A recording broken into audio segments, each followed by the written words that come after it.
Boa noite a todos, graça e paz por Cristo Jesus. Estamos estudando, estamos gastando um tempo, realmente nos atentando para Neemias. Estamos nessa série que o título ficou O Caminho do Avivamento e gostaria de recobrar em vocês aquilo que nós estamos estudando. São formas que Deus utilizou, Deus guiou através da liderança de Neemias para que o seu povo caminhasse para um avivamento. Então, nós vemos aqui o caminho do povo até um avivamento. E temos inúmeras lições que temos aplicado em nossa vida, aplicado então na nossa pregação de forma expositiva. Nós estudamos o texto, nós aplicamos o texto na nossa vida. E esta pregação, nós vamos considerar o capítulo 4 de Neemias, sob o título Orare et Labutare. É em latim, mas é muito mais bonito do que orar e labutar. Orare et labutare. Neemias 4, vamos ler apenas o versículo 9, que diz: porém, nós oramos ao nosso Deus e, como proteção, pusemos guarda contra eles, de dia e de noite. Vamos orar novamente? Glorioso Deus, nosso Pai, nós estamos reunidos perante a Tua Palavra. Nós desejamos de Ti, desejamos ardentemente da Tua Palavra. Venha a nos alimentar com Cristo, venha a nos alimentar com fé, fé naquilo que revelaste a nós e que nos guia a uma prática de santidade, que nos guia à glória do Teu nome, que nos guia, Senhor, a uma tarefa fervorosa de servir a Ti. Ó Deus, recobra força aos nossos braços, convicção à nossa mente, força ao nosso coração, edificação uns aos outros. Ó Deus, suscita em nós verdadeira adoração a Ti mediante a Tua palavra. Em nome de Jesus nós oramos. Amém. Orare e labutare é um termo em latim que significa orar e labutar, ou seja, orar e trabalhar. Apenas isso, orar e trabalhar. Então, ele é muito associado, não que seja exclusivo, obviamente, mas muito associado às ideias do teólogo do século XVI, João Calvino, quanto ao entendimento da palavra de Deus. Se você quer estudar a palavra de Deus, entender o que a palavra de Deus significa, ou seja, interpretar a palavra de Deus, ele dizia que há uma necessidade de suplicar ao Deus da palavra, suplicar uma ação iluminadora do Espírito Santo. Esse é o orare. Então isso é orar, isso é buscar a Deus, porque só Deus pode revelar a sua palavra. Porém, também precisa de um estudo cuidadoso, de um estudo diligente do texto, do contexto histórico. Então, precisa batalhar para entender em estudo sério a palavra, e isso é muito trabalho. Esse é o labutare, para a interpretação das Escrituras. Então, nesse sentido, oração e trabalho árduo de estudo são dois pontos complementares, importantes, essenciais para entender a palavra de Deus, entender verdadeiramente as Escrituras. Então seriam dois apoios, duas pernas para andar ou dois remos para prosseguir navegando, orar e labutar. Então, na vida cristã, em geral, eu pretendo então trazer essa mesma ideia de orar e labutar. Pretendo aplicar este conceito de uma forma mais vasta, não simplesmente a interpretação das Escrituras, mas a vida cristã em geral.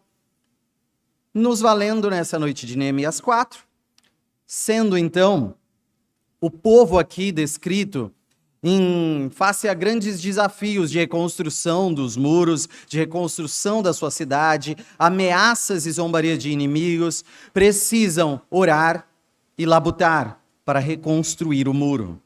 Então nós precisamos lembrar esse contexto do qual chegamos ao capítulo 4.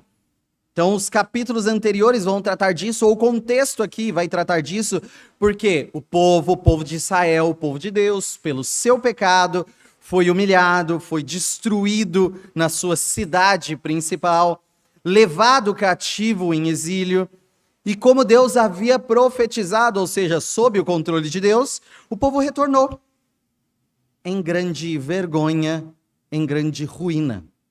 Neemias se comoveu, confessou os pecados do povo, orou pedindo orientação divina e ousadamente pediu autorização ao rei mais poderoso da época e também recursos para liderar uma reconstrução. É disso que nós estamos falando. Reconstrução do povo de Deus. A reconstrução do povo de Deus. Então, o povo ouviu o chamado de Neemias e se dispôs a trabalhar. Então, o povo, quando se ergue para trabalhar, o que acontece? Os inimigos se erguem para atrapalhar. Então, chegando nesse capítulo 4, o povo que nós vimos no capítulo 3, que é maravilhoso, citado o povo todo que se levantou, e não é uma lista infinita, é uma lista finita. São nomes dedicados aqui, registrados aqui. Uma lista que cabe em um capítulo. E eles estão se disponibilizando para trabalhar. Mas eles trabalhando, o inimigo está se levantando para atrapalhar. Então vamos ver como os inimigos se levantaram contra Neemias e o povo e como Neemias reagiu. Vamos ver isso em 3 tópicos. Primeiro, lidando com a zombaria. Segundo, lidando com ameaças. E terceiro, em prontidão e entrega. Então, a princípio, lidando com zombaria. Versículos de 1 a 6. Os irmãos acompanhem. Tendo Sambalate ouvido que edificávamos o muro, ardeu em ira e se indignou muito e escarneceu dos judeus. Então falou na presença de seus irmãos e do exército de Samaria e disse: que fazem estes fracos judeus? Permitir-se-lhes isso? Sacrificarão? Darão cabo da obra num só dia? Renascerão, acaso, dos montões de pó as pedras que foram queimadas? Estava com ele Tobias, o amonita, e disse: ainda que edifiquem, vindo uma raposa, derribará o seu muro de pedra. Ouve, ó nosso Deus, pois estamos sendo desprezados. Caia o seu opróbrio sobre a cabeça deles, e faze que seja um despojo numa terra de cativeiro. Não lhes encubras a iniquidade, e não se risque de diante de ti o seu pecado, pois te provocaram a ira na presença dos que edificavam. Na presença dos que edificavam. Assim, edificamos o muro, e todo o muro se fechou até a metade de sua altura, porque o povo tinha ânimo para trabalhar. Então nós temos aqui um povo zelado, cuidado mesmo, principalmente na gestão aqui de Neemias. Um povo motivado, um povo exposto aos inimigos. E um povo sendo zombado pela sua fidelidade, mas pela sua fraqueza. Pela sua fraqueza. Sambalate, aqui um dos inimigos, aqui citado junto com Tobias, mas nós vimos que para todos os lados há inimigos a este povo. Ele se ira, ele está indignado porque o povo está levando à frente uma obra que para todo mundo seria impossível, até para os próprios habitantes, que há muitas décadas, mais de 70 anos já tinham voltado e não vislumbravam essa possibilidade. Aqui, eles vão concluir essa obra em tempo recorde, em tempo absurdo, por causa do que Deus tem feito através da gestão de Neemias e da força deste povo. Então, vendo isso, os inimigos começam a zombar, escarnecer, fazer chacota, tentar humilhar e ridicularizar. Bom, qual seria o problema? Pode-se muito falar que se você está fazendo algo resoluto e convicto, não importa o que digam, isso não te afeta. Pois bem, o que seria então uma zombaria para afetar esse povo? O que é uma ridicularização perante um povo que está convicto do que está fazendo, entendendo-se do lado de Deus, entendendo-se cumprindo a vontade de Deus? O problema aqui é um desafio muito grande aos olhos de Neemias e na realidade mesmo. Manter o ânimo do povo.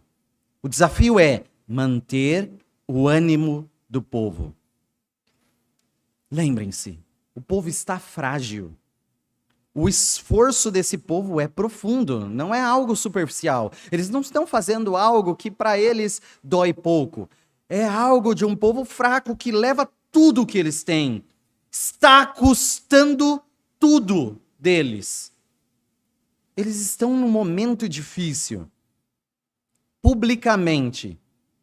Na presença, inclusive, de um exército mais poderoso que eles, né? Em relação a eles, o exército samaritano mais poderoso. Ele chama os judeus de fracos, de incapazes. Aqueles que não conseguem levar a efeito o seu propósito. Está chamando de fracos.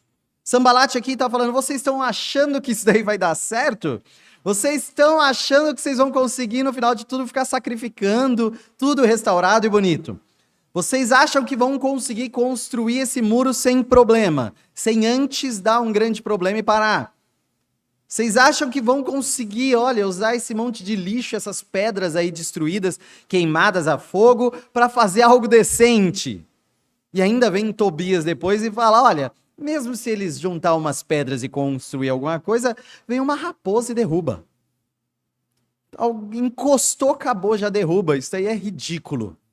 Tentando mostrar a obra desse povo como uma obra pífia e inútil. Qual é o problema? O problema é que eles realmente são fracos. O grande problema não é que eles estão falando de uma grande mentira, esse povo é forte e está sendo ludibriado de que são fracos. Esse povo realmente é fraco. Este é o problema. O único problema é que este povo que esteve tão desanimado foi animado por causa do zelo da liderança. Esse povo fraco, em vergonha, à mercê dos inimigos, eles estavam aqui motivados e animados a trabalhar. E aí eis o problema da zombaria. É como se nós aqui, estamos nós focados em adorar, edificar uns aos outros, fazer o nosso trabalho cristão, fazermos o nosso melhor para Deus, e viessem inimigos da igreja e comecem a dizer, estes pecadores, como é que é? Estes daqui olhem bem uns para os outros. Esse pessoal falho, essas pessoas pecadoras aqui estão se dizendo servos de Deus? Como assim? Esse punhado de gente aqui, vocês não conseguem encher nem essa pequena igreja? O que vocês querem dizer que são adoradores do Deus infinito? Vocês vão tocar, não tem uma orquestra. Vocês vão cantar, não tem grandes cantores.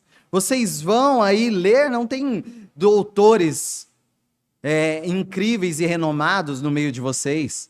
Vocês são uma igreja de periferia. Vocês são pobres. Vocês são fracos. Compare com outras igrejas, outros nomes, outros pastores, outras multidões que fazem cultos gloriosos. Vocês são fracos. E se você pensar bem, tudo isso é verdade. Tudo isso é verdade. Realmente há muito que se envergonhar em nossa debilidade e fraqueza, em nossa pobreza e incapacidade, em nossa injustiça e principalmente em nossos próprios pecados. Assim, muito que se envergonhar. Mas o Deus que nos chamou aqui não nos chamou por sermos dignos. O Deus que nos trouxe aqui não nos trouxe porque somos fortes. Não nos trouxe porque somos perfeitos ou merecedores de estarmos aqui. Nós estamos aqui pela graça, pela misericórdia desse Deus. E, fundamentados na palavra, nós nos incentivamos a prosseguir. Alegremente, em Cristo, exultantes, prosseguir. Estes que desejam escarnecer, zombar da igreja, são os mesmos que escarnecem de Cristo. São os que zombam e zombaram da cruz. São os que gritaram para Jesus, salvou os outros, salva-te a ti mesmo. Zombando de Jesus. Aqueles que falaram, você é o rei, toma essa coroa de espinhos então. Este é o povo que zomba dos filhos de Deus. E Cristo nos alerta em João 15, de 18 a 20. João 15, 18 a 20 diz, se o mundo vos odeia, sabei que, primeiro do que a vós outros, me odiou a mim. Se vós fosseis do mundo, o mundo amaria o que era seu. Como, todavia, não sois do mundo, pelo contrário, dele vos escolhi, por isso o mundo vos odeia. Lembrai-vos da palavra que eu vos disse, não é o servo maior do que o seu senhor. Se me perseguiram a mim, também perseguirão a vós outros. Se guardaram a minha palavra, também guardarão a vossa. Nós somos chamados à fidelidade através do ódio do mundo. Somos zombados pelo mundo por não sermos do mundo. Somos zombados por sermos de Cristo e o mundo odeia Cristo. Se perseguiram nosso mestre, perseguirão também a nós, por seguir este mestre. Se nós realmente o seguimos. Se você realmente segue a Cristo, você está à mercê de toda zombaria. Então, como lidar com essa situação? O que Neemias, esse texto, Deus nos trouxe inspirado para lidar com essa situação. Como Neemias lidou com essa zombaria. Versículos 4 e 5. Ouve, ó nosso Deus, pois estamos sendo desprezados. Cai o seu opróbrio ou a sua vergonha sobre a cabeça deles, e faze que sejam despojo numa terra de cativeiro. Não lhes encubra a iniquidade, e não se risque diante de ti o seu pecado. Olha a severidade disso. Não os perdoa. Não esqueça que eles estão fazendo isso. Na presença dos que edificaram. Ou seja, qual que é o problema? Eles estão desanimando o povo, eles estão zombando na presença do povo, eles estão como um povo mais forte zombando de um povo mais fraco e desmotivando esse povo. Aí Neemias, sabe o que ele faz quando recebe toda essa afronta? Sai da frente. Simplesmente desvia do caminho, mostrando que quem está por trás desse povo é Deus. E a afronta não é ao povo, é direcionada ao Deus desse povo. Em oração, ele deixa para Deus o lidar com a zombaria. Ele coloca nas mãos de Deus a vingança. E esse é um modelo de oração imprecatória que nós temos, por exemplo, nos Salmos. Nós fomos lá para o Salmo 69, de 24 a 30. Olha como o salmista tem esse mesmo curso para lidar com os inimigos. Salmo 69, de 24 a 30.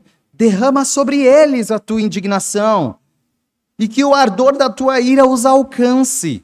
Fique deserta a sua morada, e não haja quem habite as suas tendas, pois perseguem a quem tu feriste, e acrescentam dores àqueles a quem golpeaste.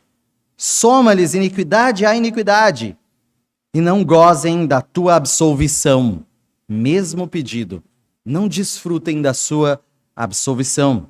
Sejam riscados dos livros dos vivos e não tenham registro com os justos. Quanto a mim, porém, amargurado e aflito, ponha-me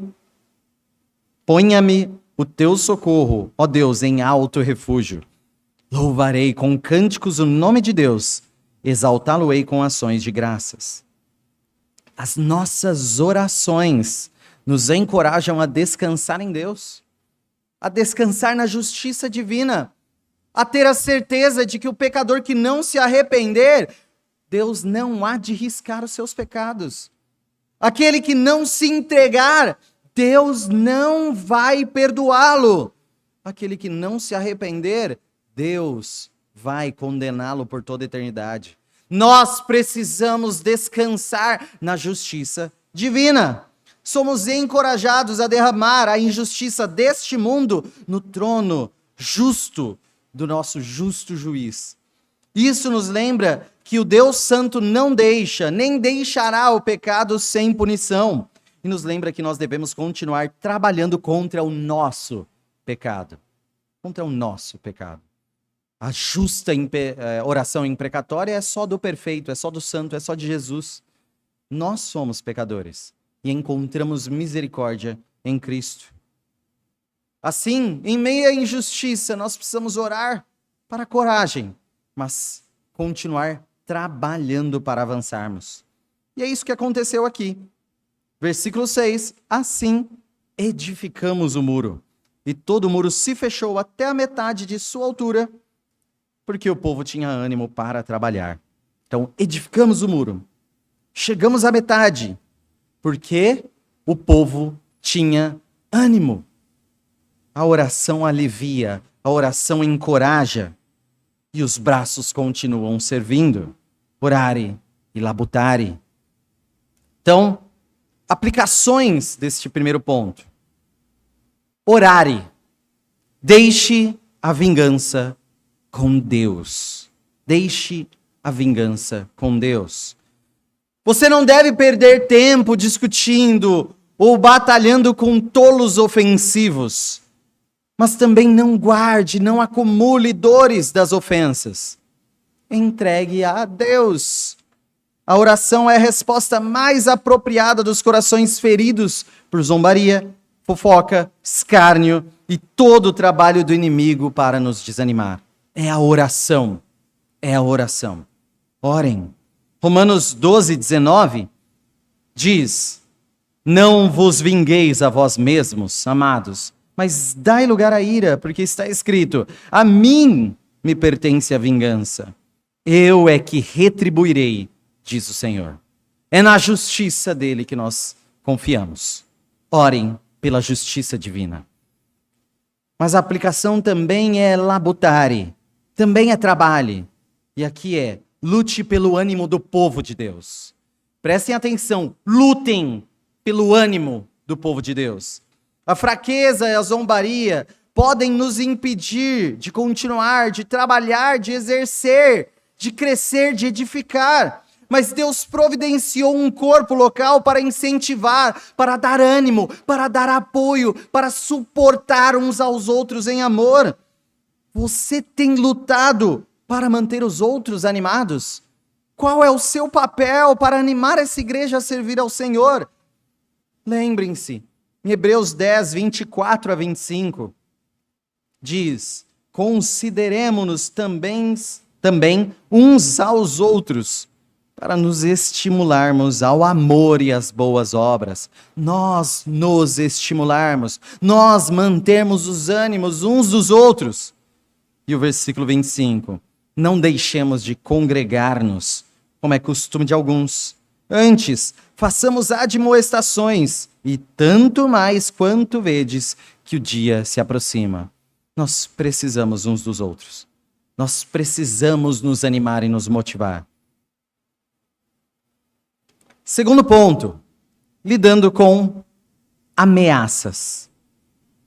Se lidamos com zombaria, agora ameaças. Neemias 4, de 7 a 15, Mas, ouvindo Sambalate e Tobias, os arábios, os amonitas e os asdoditas, que a reparação dos muros de Jerusalém ia avante e que já se começaram a fechar-lhe as brechas, ficaram sobremodo irados.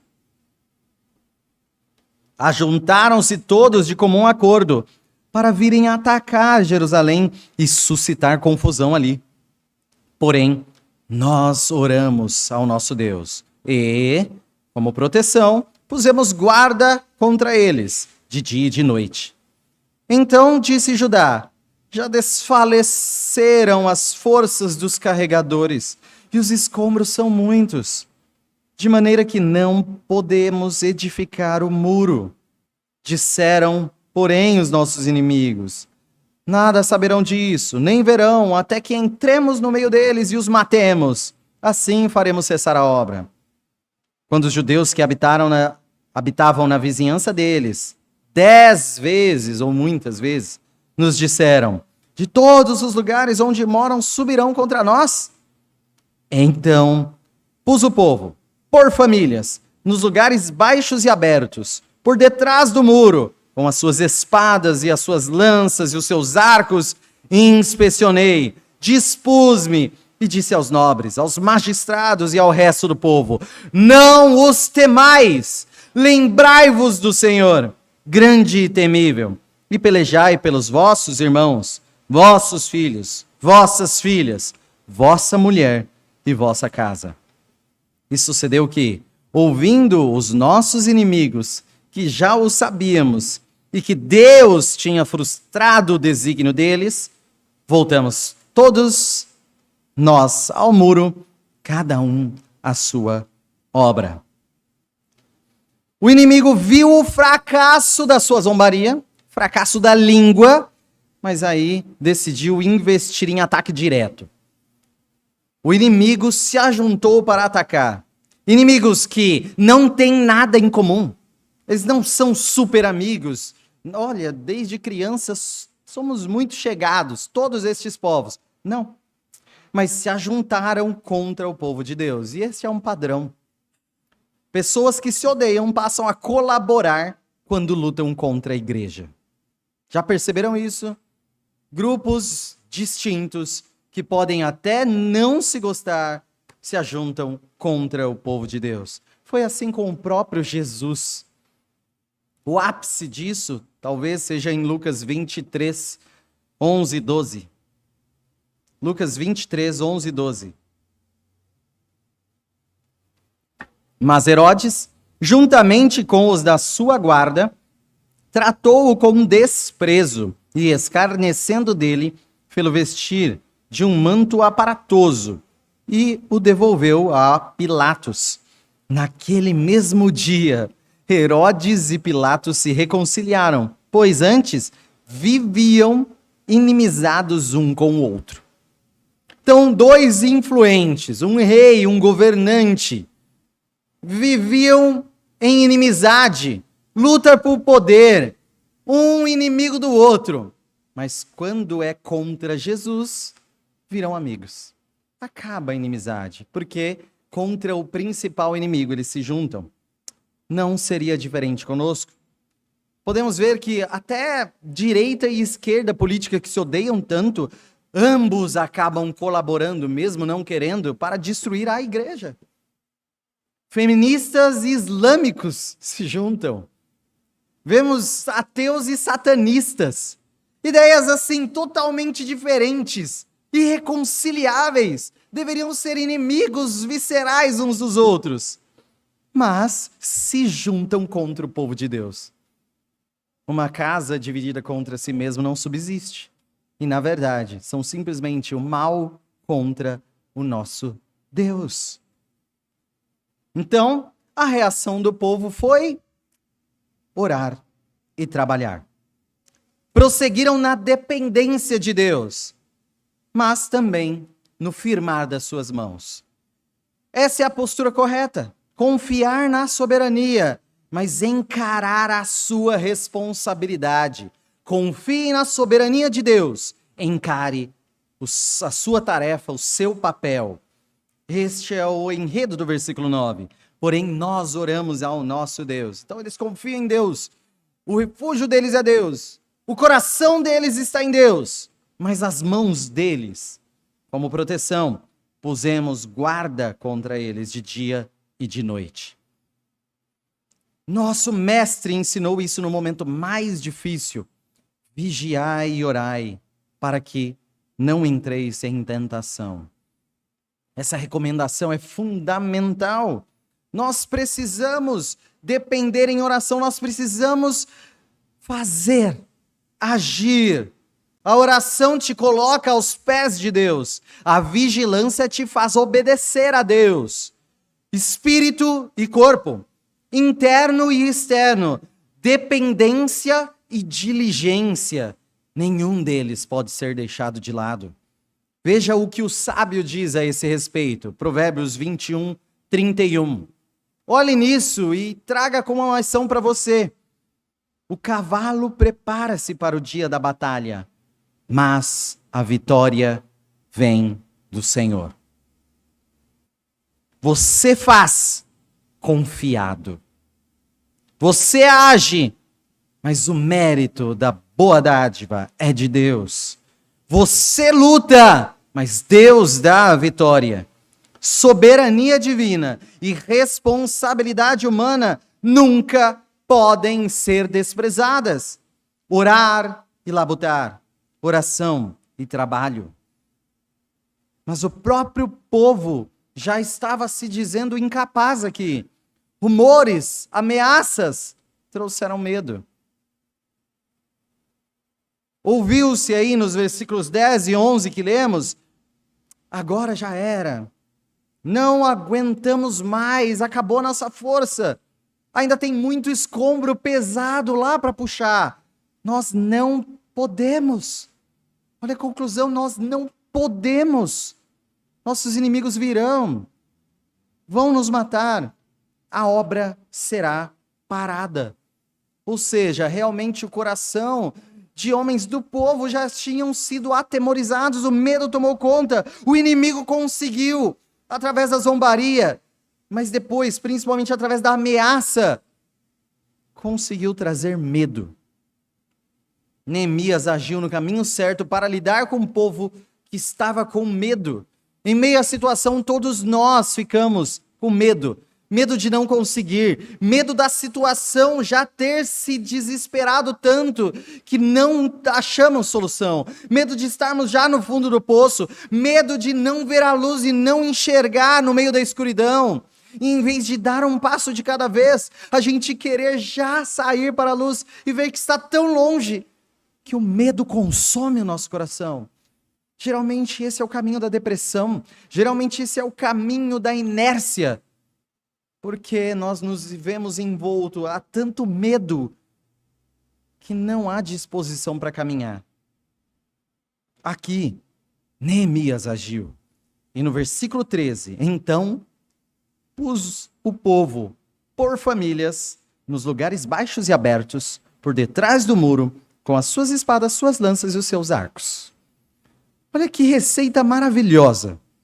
Ele deu armas, ele deu motivo, e ele deu função. Ele deu armas, deu motivo e deu função. Laborem. Trabalhem. Façam. Façam. Não fiquem na inércia.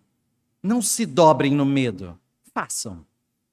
Como ele fez? Deu armas. Armas aqui para atacar, tá? Não estamos falando só deu escudo para todo mundo. Estamos falando atacar. Vamos atacar. Já se preparem para o ataque. Se virem alguém, vocês estão prontos. Só que qual é a motivação disso? Família. Ele colocou famílias em lugares vulneráveis e colocou os homens para defender essas famílias. Então, ele colocou onde? Na parte vulnerável, ou seja, tem uma função importante. Essa parte precisa ser construída, esteja lá. Esteja lá, você tem uma função. Vou te motivar a construir aqui, sua família vai estar lá perto. Se invadirem nessa brecha, é na sua família que eles vão atacar primeiro. Então, proteja a sua família, que você estará protegendo o muro. Você tem armas. Faça. trabalhe. Bom, você serve ao todo quando você faz a sua parte. Isso é corpo, isso é harmonia. Precisamos proteger muitos lugares, muitas brechas precisam ser protegidas. Então precisamos de várias pessoas. Uma brecha é suficiente para o inimigo. Logo, a proteção da família novamente se mostra como mais eficaz proteção da igreja. Defenda a sua família e ajudará a defender a igreja. Cuide, lute. Neemias inspira dizendo, versículo 14, inspecionei, dispus-me. Ou seja, ele como líder, ele foi verificar, ele como líder foi analisar e se dispôs e se colocou à disposição. E aí chamou desde a liderança ao povo, ou seja, nobres, magistrados e ao resto do povo. E quais são as palavras inspiradoras? Não os temais. Esse termo que é encontrado na Bíblia e é o chamado de Deus a todos nós. Não temas.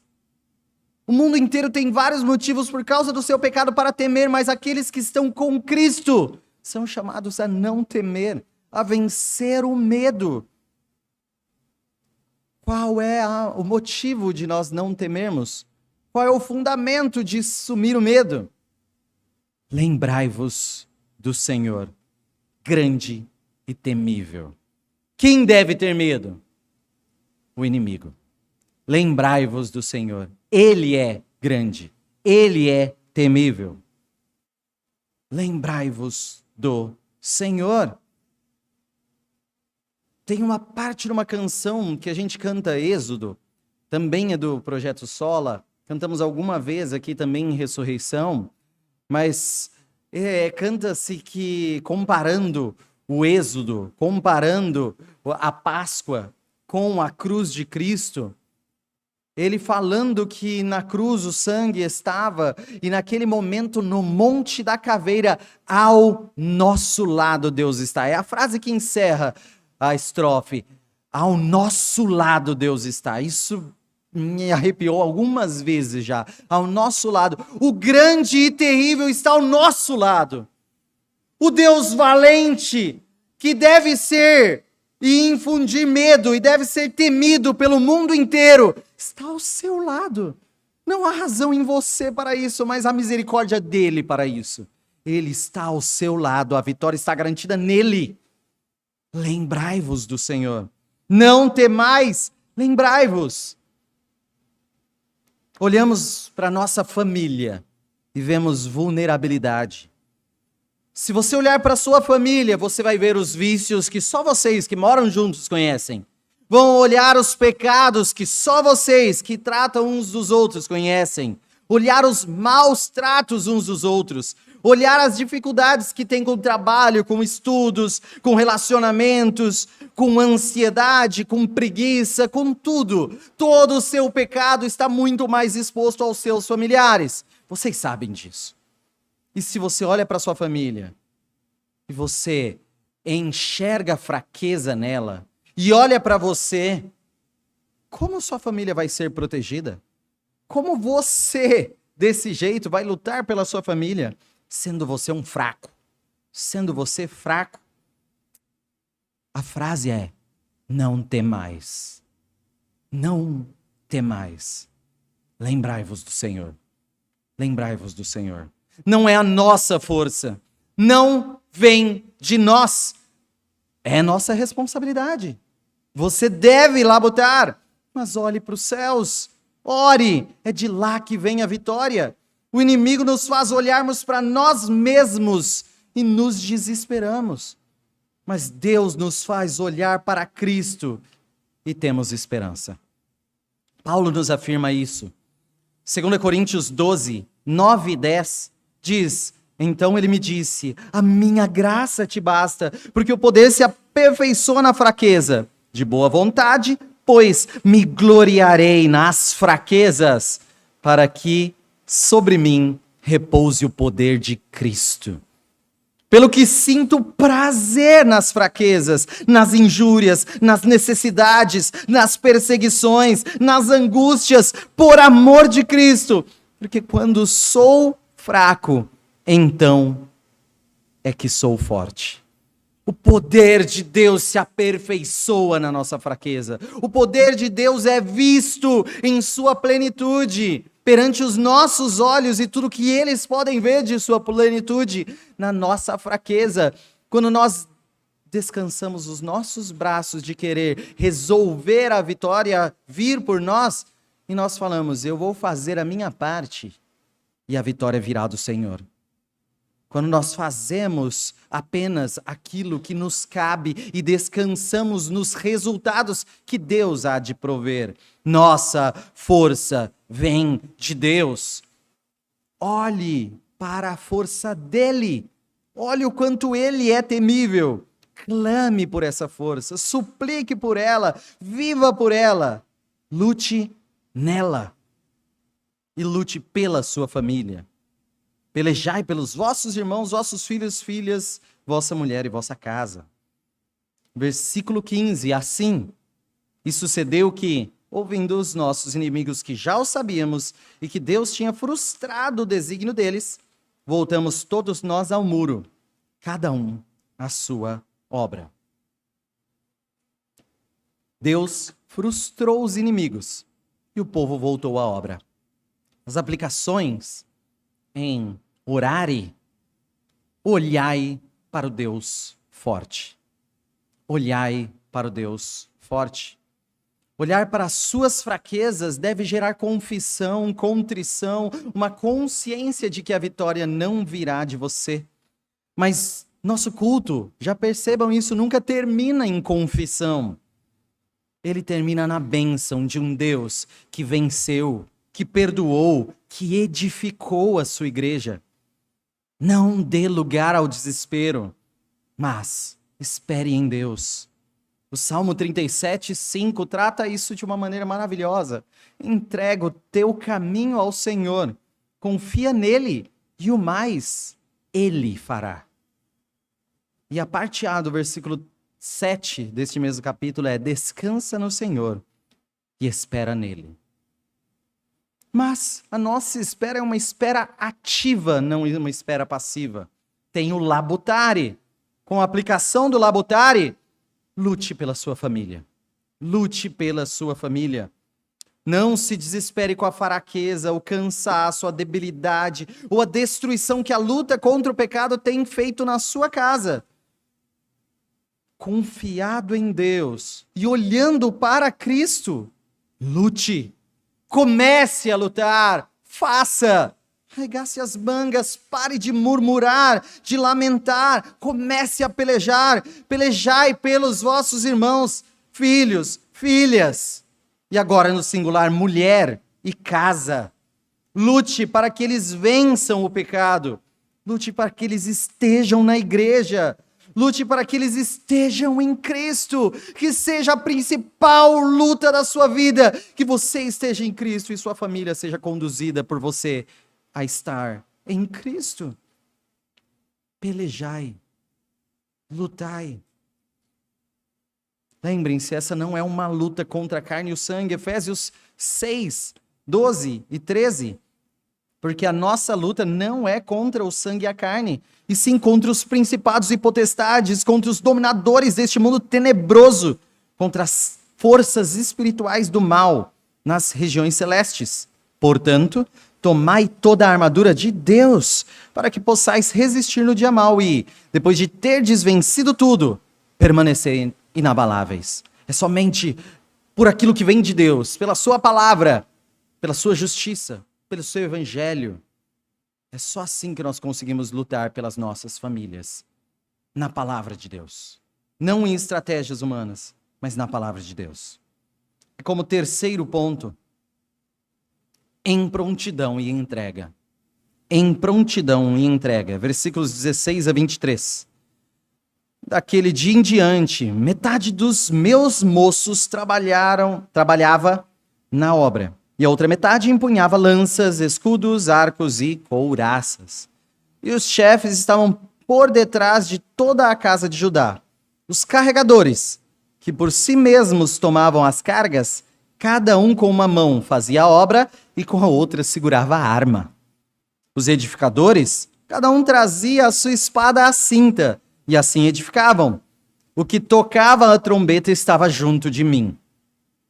Disse eu aos nobres, aos magistrados e ao resto do povo: grande e extensa é a obra. Nós estamos no muro, muito separados, longe uns dos outros. No lugar em que ouvirdes o som da trombeta, para ali acorrei a ter conosco. O nosso Deus pelejará por nós. Assim trabalhávamos na obra. E metade empunhava as lanças desde o raiar do dia até o sair das estrelas.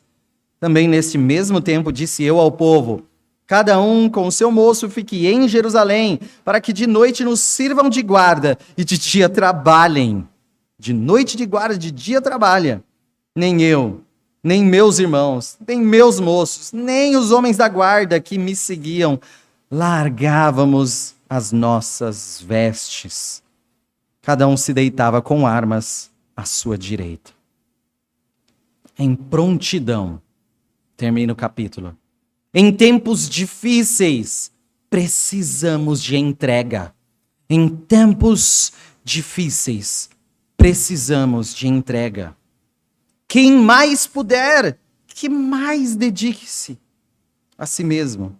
Aqui, jovens, moços, se entregaram dia e noite.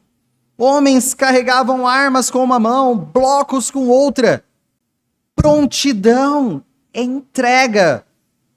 É muito interessante aqui ressaltar o quanto as mulheres dessa igreja têm agido nós falamos recentemente disso em outra oportunidade, mas também vimos na semana passada quando homens vieram cantar aqui na frente, simplesmente cantar. As mulheres se deslumbraram, não sei se vocês também ouviram como eu ouvi mais de uma mulher falando. Então, nós precisamos de homens em prontidão e entrega. Precisamos largar a timidez em meio à guerra contra o pecado. Não é sobre cantar aqui, não é isso, mas é sobre levantar e ser exemplo perante as famílias. É se colocar à frente. As mulheres oram há anos. Eu tenho ouvido orações há anos nessa igreja para que homens façam isso. Prontidão, entrega. Nós precisamos de coragem. Aqui há uma divisão do trabalho. Uns com armas nas mãos, outros construindo com armas nos cintos. Com armas nas mãos e carregando, outros com arma no cinto e construindo. Nenhum deles é dispensável. Nenhum é dispensável. Esse também é o chamado de Deus, é um chamado de Deus ao homem desde o jardim do Éden. Se formos lá para Gênesis 2, versículo 15. Tomou, pois, o Senhor Deus ao homem e o colocou no jardim do Éden para o cultivar e o guardar. Cultivar e guardar. Chamado. Antes do pecado, o trabalho já era feito pelo homem. Já é dedicado ao trabalho, mas em prazer em Deus. Não foi o trabalho adicionado com a queda. Foi a dor do trabalho adicionada com a queda.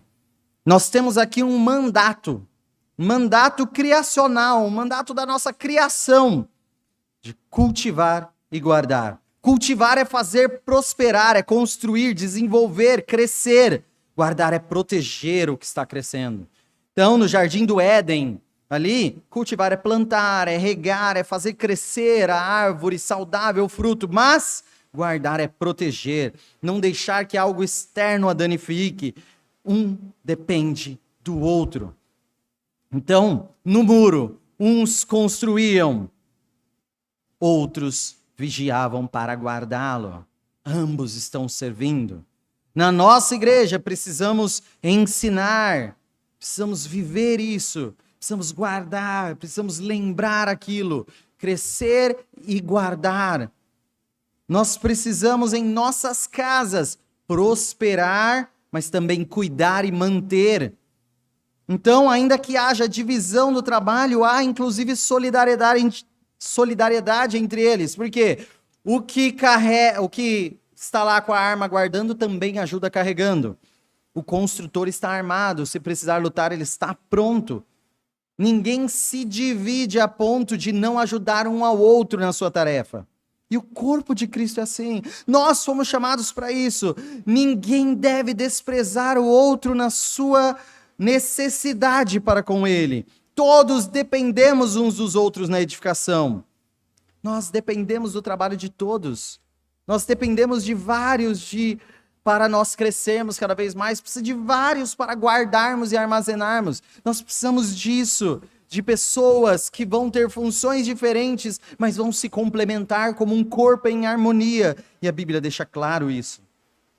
E aqui no texto, a trombeta ficava perto do líder. Ele sabe que o medo, no meio daquela situação, pode fazer soar uma trombeta indevida, um alarme falso, e parar todo um trabalho e prejudicar uma obra que precisa ser feita rápida, que está em vulnerabilidade. Então ele fala, a trombeta fica aqui do meu lado. O alarme fica aqui do meu lado. Então, evitando alarmes desnecessários, a trombeta obedecendo o líder, mas chamando todos a comparecer se ela soar. Todo mundo se reúne. Todos nós lutemos onde a trombeta soar. Vamos unidos nos defender. Porém, com essa defesa, sem alarmes falsos, controlando murmurações, controlando alarmes, controlando que as pessoas desfoquem do trabalho para ir atrás de falsas informações. Controlando tudo isso, num correto cuidar, quando soar esse alarme, Deus pelejará por vós. Vocês virão, mas Deus pelejará por vós. Assim, eles trabalhavam do nascer do sol até o anoitecer. Vigiavam, mesmo após anoitecer. Intensidade, seriedade na obra. Só assim eles conseguiram prosperar na construção do muro. Só assim conseguiram restaurar a cidade de Deus. As aplicações que nós podemos fazer aqui no horário, Deus pelejará por nós. A nossa segurança está em percebermos que quem luta por nós é Deus e em conhecermos o seu poder. Precisamos orar para enxergarmos que Deus peleja por nós.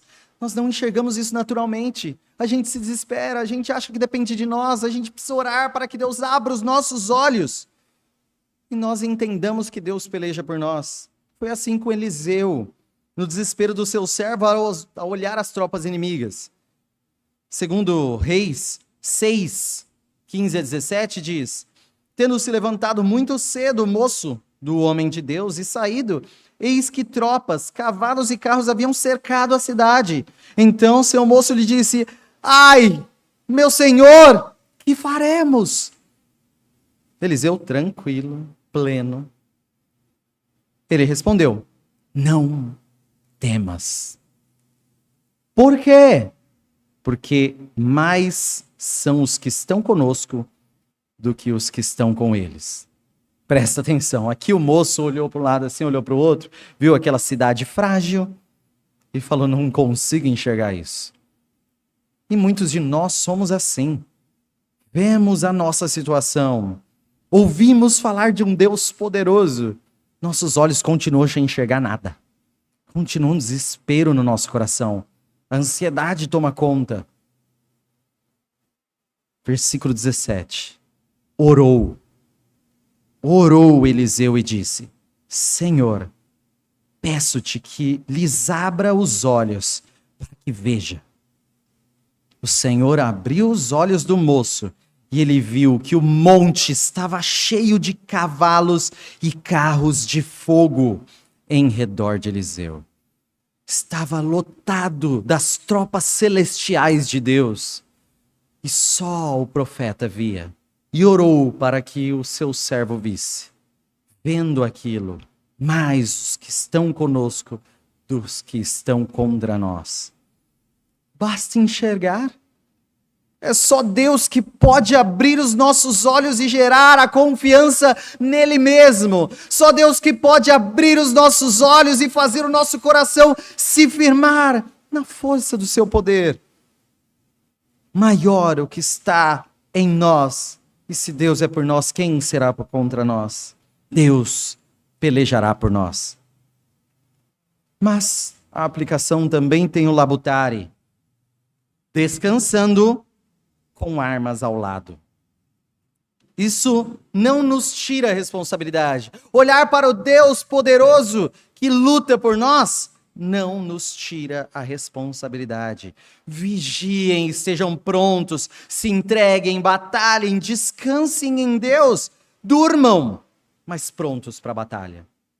Entendendo tempos difíceis, entendendo tempos de sacrifício, entendendo tempos de prontidão e entrega, durmam com as armas ao lado. Não deixem de vigiar, não deixem de prontidão. A nossa conclusão, então, orem e labutem. Orem e batalhem. Nós temos aqui Neemias sendo aquele que guia o povo em harmonia, em inspiração. Guia o povo a orar, guia o povo a trabalhar. Neemias se coloca como exemplo e ele está lá fazendo junto com o povo. Mas Neemias é um homem pecador e falho. Nós temos um líder muito maior. Nós temos um Neemias perfeito, que é Jesus Cristo, nosso Senhor. Nós temos em Jesus aquele que verdadeiramente consegue fazer o corpo funcionar, aquele que garante a edificação, aquele que consegue mostrar como orar, aquele que consegue mostrar como é perfeito o trabalho, aquele que perfeitamente nos inspira e nos conduz. Jesus Cristo, nosso Senhor. Olhem para Cristo e trabalhem. Confiem na soberania e cumpram as suas responsabilidades. Olhando para Cristo, sirvam com todo o ardor. Orem e labutem. Vamos orar. Glorioso Deus, nosso Pai, clamamos a Ti